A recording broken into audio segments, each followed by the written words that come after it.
Hello friends, कैसे हो आप सब। तो आज हम बात करेंगे यूनिट नंबर 5 के बारे में। और इससे पहले जितने भी चैप्टर्स हैं वो कंप्लीट हैं। अगर आपने नहीं देखे तो आप जाके देख सकते हैं। यहाँ पे हम बात करने वाले हैं ब्राह्मणवादी परिप्रेक्ष्य। इससे पहले का जो चैप्टर था यानी कि यूनिट नंबर 4, वहाँ पे हमने बात की थी कि जाति प्रथा पे इंडिया में जो कास्ट सिस्टम है उस पे अंग्रेज़ों के क्या विचार थे। लेकिन यहाँ पे इस वाले चैप्टर में हम बात करेंगे कि इंडिया के जो ब्राह्मण हैं उनके क्या परिप्रेक्ष्य थे जाति प्रथा को लेके। ठीक है, उन्होंने क्या एक्सप्लेनेशंस दी है कास्ट सिस्टम को लेके, इसके बारे में हम यहाँ पे बात करेंगे। थोड़ी सी आवाज़ आ रही होगी आपको नॉइस पीछे से, तो उसको अवॉइड करना प्लीज़। पंखा चल रहा है, ठीक है, क्योंकि गर्मी ज़्यादा हो गई है, अब बिना पंखे के बैठ नहीं सकते। तो सॉरी फॉर दैट, आपको थोड़ा बहुत करना पड़ेगा, ठीक है, एडजस्ट कर लेना यार। अगर आवाज़ कम आ रही है तो हैंड फ्री यूज़ कर सकते हैं, ठीक है। जो बड्स होती है, एयरबड्स होती है, या फिर जो भी आप बोलते हो उसको, ठीक है, उसको आप यूज़ कर लेना। सबसे पहले शुरू करते हैं इंट्रोडक्शन से, जो यहाँ पे दिया हुआ है। कह रहा है कि इस इकाई में जाति प्रथा पर ब्राह्मणों के दृष्टिकोण को, जो रेड में है, हमें वही पढ़ना है, ठीक है। मतलब हाईलाइट करने का मतलब यही है, जो रेड में है उसी को मैं पढ़ता हूँ, उसके अलावा मैं कुछ नहीं पढ़ता, है ना। क्योंकि सब कुछ पढ़ने लगूंगा तो वीडियो बहुत लंबी हो जाएगी और आपको समझ में नहीं आएगा। तो बेसिकली कह रहा है कि इस इकाई में हम जाति प्रथा पर ब्राह्मणों के जो दृष्टिकोण है उसको समझने का प्रयास करेंगे। मैंने आपको बता दिया, धार्मिक ग्रंथों में बताए गए रिवाजों को करने, उनकी व्याख्या करने पर ब्राह्मण विशेषज्ञ थे, इसलिए उन्होंने जाति प्रथा के ग्रंथ संबंधी प्रथागत पक्षों पर बल दिया, ठीक है, कि भाई इसमें क्या क्या है, हमने क्या क्या ऐड किया है, क्यों है ऐसा, उसको एक्सप्लेन किया है ब्राह्मणों ने। तो उसी के हम पॉइंट ऑफ व्यू से इसको समझेंगे कि ये लोग क्या कह रहे हैं। वर्ण जाति सिद्धांत। सबसे पहले कह रहे हैं कि जो वर्ण शब्द है उसका मतलब होता है रंग, ठीक है, रंग। अब जैसे कि आप देखते हो, जो कि निचली कास्ट के जो लोग हैं उनके जो रंग है उनमें परिवर्तन देखने को मिलता है। हाँ, वो बात अलग है कि अभी सब जो है बराबर देखने को मिलते हैं सब। अब छोटी जाति के अंदर भी आपको गोरे चिट्टे लोग देखने को मिलते हैं, खूबसूरत, ठीक है, साफ़ सुथरे, क्लीन। तो ये तो व्यवस्था पुरानी है, इसलिए हम यहाँ पे बात कर रहे हैं। कह रहे हैं कि जो वर्ण व्यवस्था है इसमें क्या है, इसका वर्ण का मतलब रंग होता है, ठीक है, कलर। उसके अलावा धार्मिक ग्रंथों में वर्ण की अवधारणा लोगों के स्तरीकरण के लिए प्रयुक्त हुई है। वर्ण की जो धारणा है उसको वो किसके लिए यूज़ कर रहा है, स्तरीकरण के लिए, ठीक है, लेवल करने के लिए कि भाई कितने लोग हैं, ठीक है, 1 2 3 4 4 सिस्टम तो बांट रखे हैं। एक पांचवा भी था जिसको मैंने आपको बताया था पहले कि अछूत जिनको बोलते हैं, वो 5वें नंबर पे आते हैं ना, दलित लोग। और ऋग्वेद में आर्यवर्ण का संदर्भ मिलता है जिसमें आर्य लोग आते हैं, ठीक है। यानी कि जो आर्य लोग हैं ना, ये है जो कि बाहर से आए हुए लोग हैं और अपने आप को ब्राह्मण बोलते हैं, ठीक है। इनका रंग एकदम साफ़ सुथरा गोरा चिट्टा होता है। तो ये अपने आप को काफ़ी शुद्ध मानते हैं इस मामले में कि हम काफ़ी साफ़ सुथरे हैं, तो हमें ब्राह्मण बनना चाहिए। और बाकी जो भी लोग हैं इंडिया में जो रहने वाले जो मूल निवासी है, इनको मूर्ख बनाओ और राज करो इन पे। इंडिया का जो हमेशा से एक सिद्धांत है ना, वो यही रहा है, अतिथि देवो भव वाला। हम सबका सम्मान करते हैं और सबको सही तरीके से सबके साथ बिहेव करते हैं।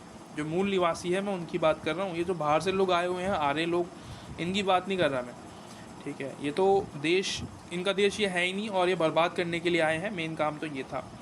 उसके अलावा जिनकी तुलना दास वर्ण वाले गैर आर्य लोगों से की गई, ठीक है, यानी कि जिनका रंग थोड़ा सा गहरा है, गहरा रंग जो होता है जैसे कि ब्लैक है या भूरा कलर है, ठीक है, ब्राउन जिनको बोलते हैं, तो वो कलर जो है वो इंडिया के मूल निवासी में से आते हैं, ठीक है। अगर आपका कलर थोड़ा सा डल है, थोड़ा सा डार्क है, तो घबराने वाली बात नहीं है, आप इस देश के मूल निवासी हो। हालांकि ऋग्वेद में बताए गए वर्ण समाज की 4 श्रेणियां हैं।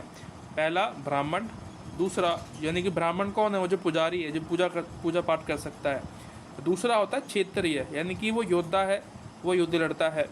और तीसरा होता है विष ने आम आदमी का रूप लिया। उसके अलावा इसको मैं इरेज कर दूँ 1 मिनट, क्योंकि फिर बाद में बीच बीच में आता है। जो घूरिया है वो कह रहे हैं कि बाद के साहित्य में इन श्रेणियों या वर्गों को नियमित रूप से वर्ण कहा गया। यहाँ तक कि हिंदू धर्म का नाम वर्णाश्रम धर्म हो गया, ठीक है। एक अजीब सा नाम, वर्णाश्रम धर्म, क्योंकि यहाँ पे वर्ण ही वर्ण है आपको देखने को मिलते हैं, इसलिए वर्णाश्रम इन्होंने नाम दिया घुर्य ने। फिर भी ऋग्वेद में वर्ण शब्द का प्रयोग इन वर्गों के लिए कभी नहीं हुआ, उसमें केवल आर्य वर्ण या आर्य लोगों की तुलना दास वर्ण से की गई है। और दूसरी ओर शपथ ब्राह्मण इन 4 वर्णों को 4 वर्णों के रूप में बताते हैं।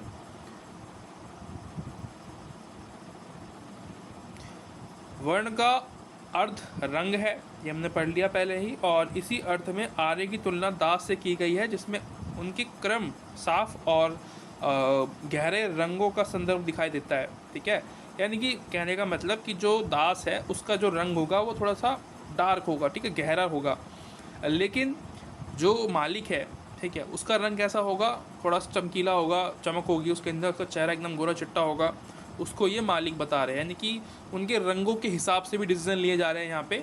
हमारे इंडियंस की जो सोशोलॉजी, उसको जो माइंडसेट है, जो सोच है उनकी, वो दिखाती है कि रंगों को भी यहाँ पे डिफ़ाइन किया हुआ है कि रंग के हिसाब से आप जो है समझ सकते हैं कि जो ज़्यादा चमकीले लोग हैं, चमक वाले लोग हैं, गोरे चिट्टे लोग हैं, साफ़ सुथरे लोग हैं, वो बाहर से आए हुए हैं, और इंडिया में जो रहने वाले लोग हैं उनका जो रंग है थोड़ा सा डार्कर साइड पे है। तो ये रहा एक पहला पॉइंट हमारा वर्ण व्यवस्था में ब्राह्मण क्या कहते हैं इसके बारे में। ठीक है, पहली चीज़ हमने समझ ली। इन 4 वर्णों को 4 विभिन्न रंगों से दर्शाया गया है। ठीक है, जिनके द्वारा इनके सदस्यों की पहचान होती है। बाद में साहित्य में इन श्रेणियों को वर्ण कहा गया। तो जो 4 वर्ण आपको मिलते हैं, ब्राह्मण, क्षत्रिय, वैश्य, शूद्र, इन सब के लिए अलग अलग कलर्स डिफाइन किए हुए हैं, है ना। जैसे कि ब्राह्मण है तो वो सफ़ेद कलर का कपड़ा पहनेगा, है ना। क्षत्रिय है तो वो भगवा कलर पहनेगा, ठीक है, भगवा कलर जो कि लोग पहनते हैं आजकल, है ना, अपने आप को हिंदू बोलते हैं। और जो वैश्य है उनके लिए एक अलग कलर का कपड़ा है। उसके अलावा जो शूद्र है उनके लिए ब्लैक कलर का कपड़ा किया गया है तैयार। ठीक है, यानी कि कलर यहाँ पे डिफाइन किए हुए हैं, कलर के हिसाब से आप पहचान पाओगे कि ये व्यक्ति कौन है। ये भी सिस्टम है। ठीक है, ये आपको पहली बार सुना होगा आपने कि यार ये भी होता है, ये भी होता था। ठीक है, जैसे कि यहाँ पे दिया हुआ कह रहा है कि महाभारत में प्रत्येक वर्ण एक विशिष्ट रंग से संबंधित थे, है ना। ब्राह्मण जो है वो श्वेत कलर पहनते थे, यानी कि सफ़ेद कपड़े पहनते थे, एकदम साफ़ सुथरे। जैसे कि आप महाभारत में आप देखते हो ना, जो भी वहाँ पे यज्ञ करने के लिए जो भी शास्त्री आते थे, ब्राह्मण आते थे, उनके कपड़े हमेशा वाइट कलर के होते थे, सफ़ेद एकदम, जो धोती वगैरह पहन के वाइट कलर के कपड़े पहनते थे। क्षत्रियों के लिए मैंने बता दिया लाल कपड़ा है, यानी कि जो भगवा कलर है उस तरीके का कपड़ा होता है। और वैश्य के लिए पीला कपड़ा होता है। शूद्रों के लिए काला रंग का कपड़ा पहनते हैं। ये मैंने आपको एक्सप्लेन कर दिया था पहले ही। हाँ, जो वैश्य है उनका रह गया था, इनके लिए पीला कपड़ा होता है। ठीक है, सामान्य ब्राह्मण अपने वर्ण से बाहर विवाह नहीं करते थे ताकि अपने रंग और शुद्धता को बचाए रखे। तो इनमें ये भी था कि अपनी जो वर्ण व्यवस्था है या अपनी जो एक कैटेगरी है उसके बाहर अपनी बेटी नहीं बिहानी है या अपना बेटा नहीं बिहाना, ताकि जो शुद्धता है वो बनी रहे, है ना। अगर वो अपनी ही कास्ट में अपनी ही अंदर शादी करते हैं तो उनकी शुद्धता बनी रहती है। ये भी था उस समय जो एक कॉन्सेप्ट था समझने लायक, कि भाई बाहर विवाह नहीं करते थे, आंतरिक विवाह होता था जाति के अंदर। ठीक है, अपनी ही जाति के लोगों से। कुछ अवसरों पर खून की शुद्धता और रंग के मामले को अनदेखा कर दिया जाता था, है ना। यानी कि गोत्र भी नहीं मानते थे कभी कभी, तो इन शुद्धता को बनाए रखने के लिए गोत्र भी नहीं मानते। अभी आप बहुत सारी साउथ मूवी जो देखते हो उसमें भी देखने को मिलता है आपको कि फैमिली है ना, एक पूरी इतनी बड़ी फैमिली है उनकी, वो अपनी फैमिली में ही शादी कर लेते हैं, है ना। पता चल रहा है उसकी मौसी की लड़की है, उससे शादी कर ली, या बुआ की लड़की से शादी कर ली, है ना, लड़के से शादी कर ली। तो ये भी था, ब्राह्मण में शुद्धता को बनाए रखने के लिए ये काम करते थे ये लोग, ताकि भाई बाहर ना जाए हमारी लड़की या लड़का, किसी और शादी ना कर ले। इससे उनकी जो शुद्धता है वो ख़त्म होती है। शुद्ध और अशुद्ध हमने पढ़ रखा है पहले ही, हमें पता है कि शुद्ध कौन है और अशुद्ध कौन है। शुद्ध यानी कि ब्राह्मण, अशुद्ध मतलब जो शूद्र है। इसके अलावा मानव मिति डेटा पर घुर्ये के विश्लेषण यह बताता है कि उत्तर प्रदेश के ब्राह्मणों और शूद्र वर्ण के चूड़ों और पंजाब में वैश्य वर्ण के खत्रियों में काफ़ी शारीरिक समानता है, यानी कि ये भी है। हमने पीछे भी पढ़ा था कि भाई शारीरिक रूप से जो बदलाव थे ना उन लोगों में, रंग के आधार पे, ये तो शरीर का हिस्सा ही तो है ना। और बनावट, शरीर में क्या होता है, ताकत को देखते हैं। जैसे कि क्षेत्रीय है ना, तो उसके पास बहुत ज़्यादा पावर होती है, वो बहुत ज़्यादा शक्तिशाली होता था, तो वो इसीलिए क्षेत्रीय बनते थे, राजपूत बन जाते थे वो लोग, क्योंकि वो बहुत ज़्यादा पावरफुल होते थे, ठीक है, अपने वर्ण के अकॉर्डिंग। लेकिन बुद्धि उनके पास नहीं होती थी, मोटी बुद्धि के लोग होते थे वो। जबकि जो ब्राह्मण थे उनके पास शार्प माइंड था, ठीक है, लिखने की कला थी उनके पास। बेशक उनके पास इतनी शक्ति ना हो युद्ध लड़ने की, और होती भी नहीं थी, लेकिन हाँ शार्प माइंड बहुत ज़्यादा था उन लोगों के अंदर। तो ये शारीरिक जो है बनावट के आधार पे हम देखते हैं। लेकिन जो आप अभी यहाँ पे देख रहे हो, जो घूरिये एक विश्लेषण करते हैं, ठीक है, रिसर्च करते हैं, उसमें ये बता रहे हैं, ये विश्लेषण जो है आज़ादी के बाद हुआ था 1961 में, ठीक है।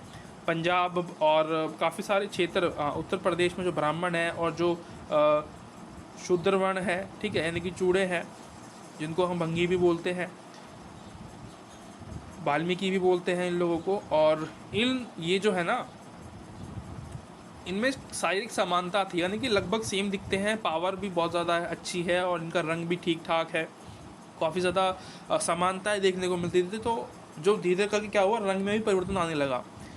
जो पहले रंगों के अकॉर्डिंग समझे जा रहे थे कि यार ये लोग ये हैं, इनकी कास्ट ये हो सकती है रंग के आधार पे, लेकिन फिर बाद में जो है चीज़ें बदलने लगी और रंग साफ होने लगा, ठीक है। तो असमानताएं थोड़ी सी जो है इस मामले में कम हो गई।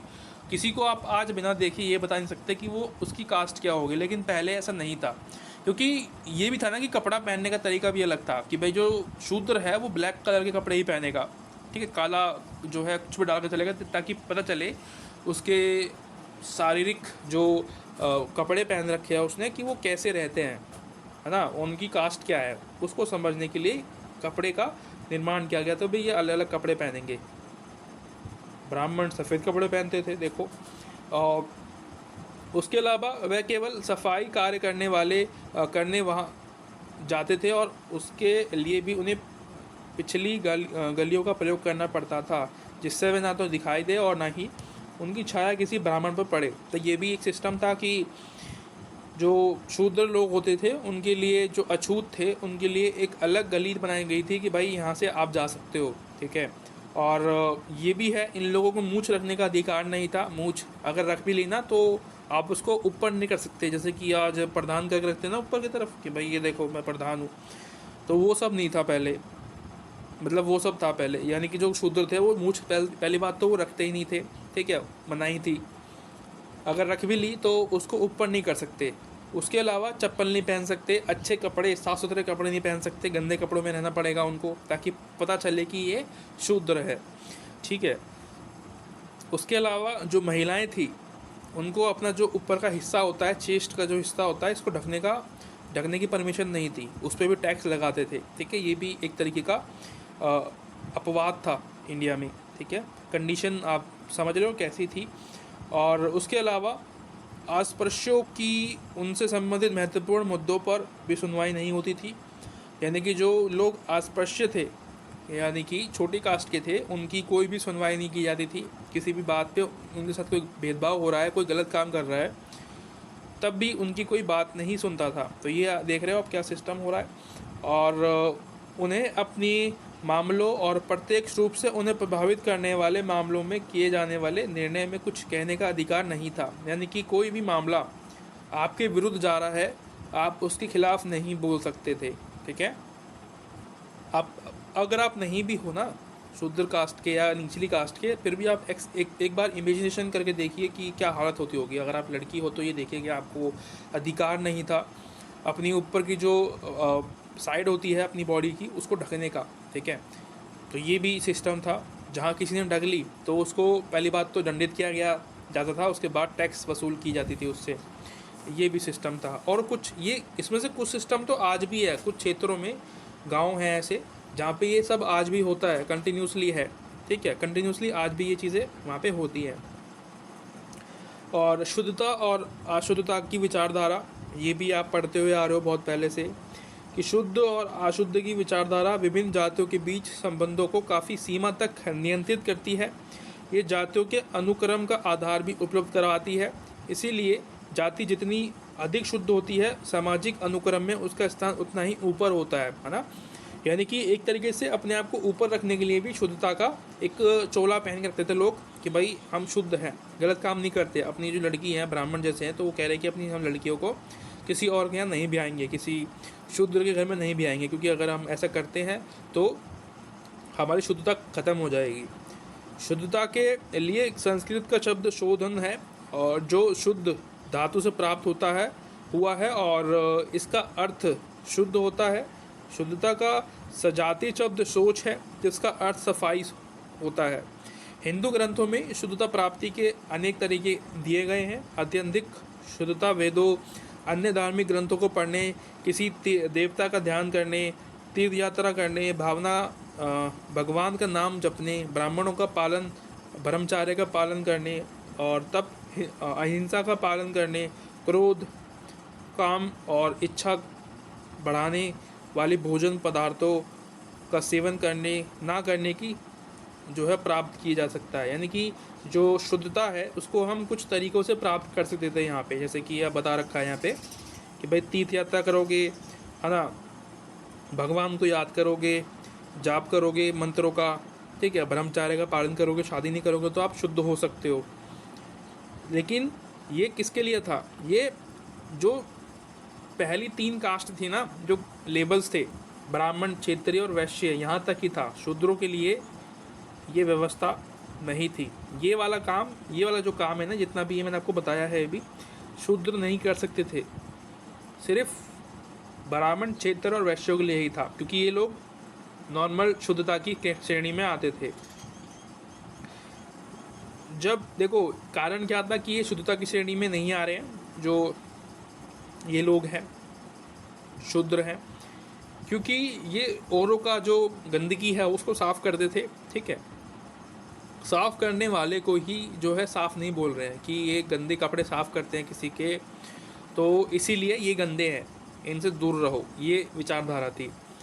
जब शुद्धता का ह्रास होता है या वह दूषित होती है तो विशिष्ट कृत्यों द्वारा उसका शुद्धिकरण अवश्य हो जाता है ना। कुछ अलग अलग तरीके हैं, मैंने आपको बता दिया कैसे होता है, वो पीछे आप पढ़ लेना दोबारा से अगर समझ में नहीं आया अभी भी। तो अस्पृश्य लोग नियमित रूप से गंदे कार्य करते हैं, मैंने आपको बता दिया था अभी, जैसे कि सफाई करना, गंदे कपड़े धोना, मृत पशुओं को उठाना, है ना, मनुष्य की सफाई करना, जूते बनाना, ये सारे जो काम है ना, ये गंदे कामों में आते थे। तो ये लोग थे, अस्पृश्य लोग थे, अछूत लोग थे, शूद्र थे, ये वाला काम करते थे, इसलिए ये शुद्धता की श्रेणी में नहीं आते थे।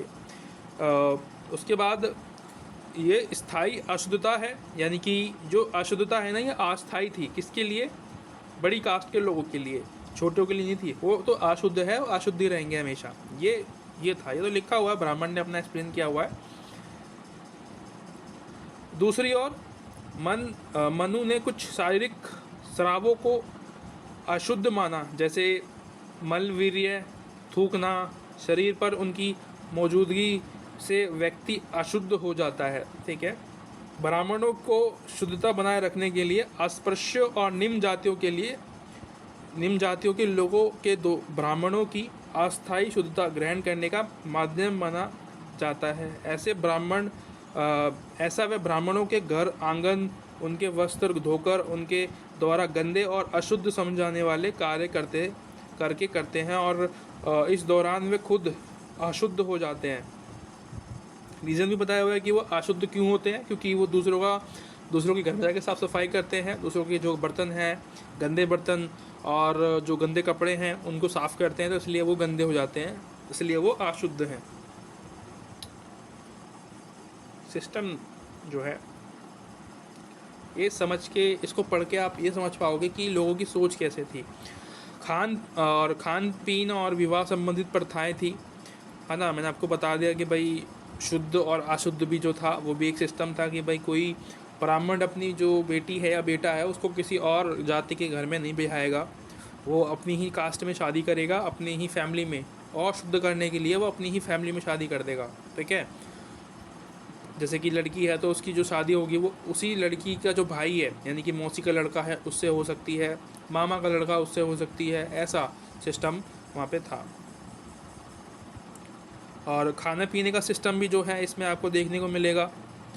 कोई बड़ी कास्ट के व्यक्ति के साथ छोटा व्यक्ति बैठ के नहीं खा सकता, उसके सामने नहीं खड़ा हो सकता, ठीक है, ये भी प्रतिबद्धताएँ थी। दूषण की विरासत, निचली जातियाँ अस्थायी अशुद्धता का शिकार होती है, उस जाति के सभी सदस्य दूषित होते हैं। स्टीव नेइस बताता है कि शरीर का कोई भी अपशिष्ट पदार्थ अशुद्ध माना जाता है।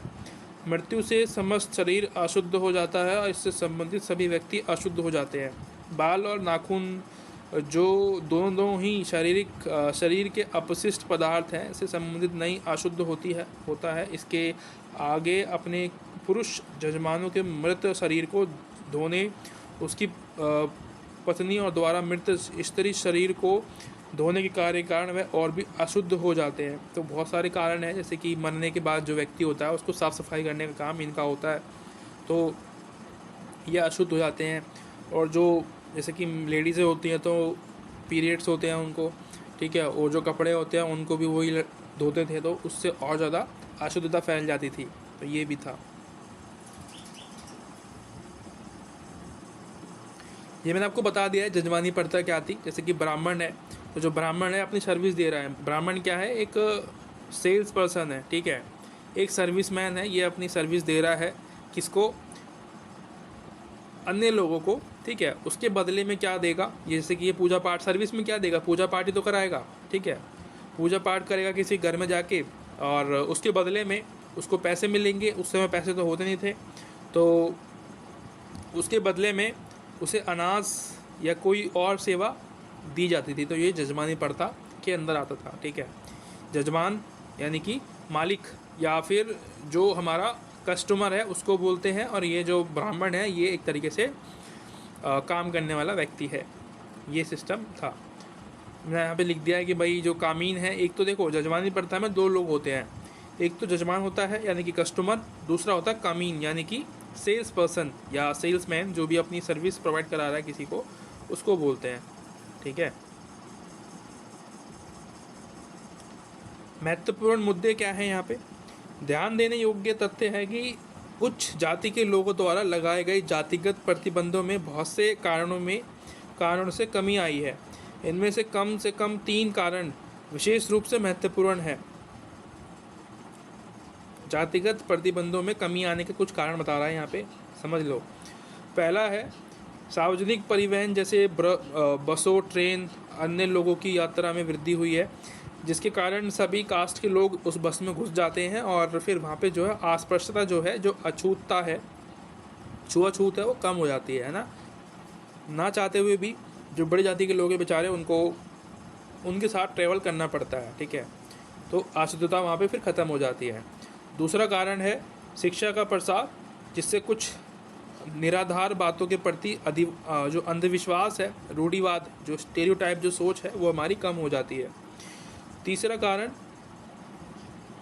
द्वारा अस्पृश्यता को हटाने के लिए उठाए गए कदम, ठीक है। गवर्नमेंट जो है, सरकार कुछ कदम उठाती है उसके लिए, जैसे कि संविधान आप देखते हो, इसमें साफ मना है, कानून बनाए जाते हैं, जो अंग्रेजों ने भी बनाए थे, ठीक है, ब्रिटिशर्स ने बनाए थे हमारे लिए, कि भाई कोई भी व्यक्ति किसी के भी साथ जो है इस तरीके का व्यवहार करता है तो वो अदालत में जा सकता है।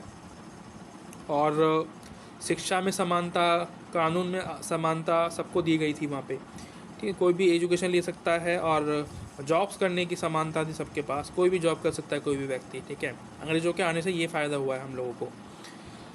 तो आशा करता हूँ ये वीडियो आपको पसंद आई होगी, थोड़ा बहुत भी कुछ सीखने को मिला है, तो आप मुझे सपोर्ट कर सकते हैं और वो आप कर देना। मिलते हैं अगली वीडियो में, तब तक के लिए thank you so much, bye bye.